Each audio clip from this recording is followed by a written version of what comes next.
একটি শান্ত গ্রামের ছোট্ট ছেলে মানিক একদিন সকালে সে নতুন কিছু শিখার আশায় বাড়ি থেকে বের হলো। গ্রামের পথ ধরে হাঁটতে হাঁটতে সে একটি ছোট নদীর ধারে পৌঁছালো। নদীর পাশে সে একটি কুকুরছানার সাথে বন্ধুত্ব করলো। তারপর সে একটি পুরনো কুয়োর কাছে গিয়ে অদ্ভুত কিছু দেখতে পেল। কিছুক্ষণ পর জঙ্গলে ঢুকে সে একটি সাদা খরগোশ আর কথা বলা এক গাছের দেখা পেল। গাছটা তাকে জাদুকরি আলো দিল।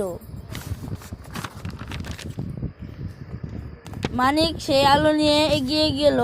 পথে সে কয়েকজন বন্ধুর সাথে দেখা করলো। সবাই মিলে একটি কাঠের সেতু পার হলো। হঠাৎ বৃষ্টি নামলো, কিন্তু তারা ভয় পেল না। বৃষ্টি শেষে সুন্দর সূর্যাস্ত দেখতে দেখতে তারা এগিয়ে চলল। পরদিন মানিক মাছ ধরতে গেল।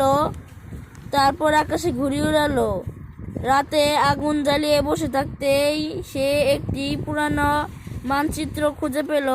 মানচিত্রে একটি রহস্যময় গুহার চিহ্ন ছিল। সাহস করে সে গুহায় প্রবেশ করলো। সেখানে একটি গুপ্তধনের সিন্দুক পেল।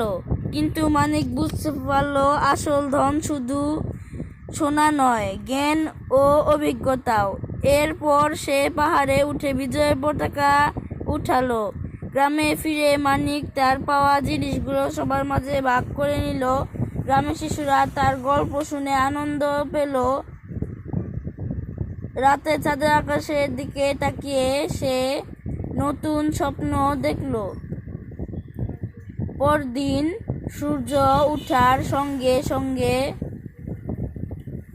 সে আরেকটি নতুন অভিযানের জন্য প্রস্তুত হয়ে গেল।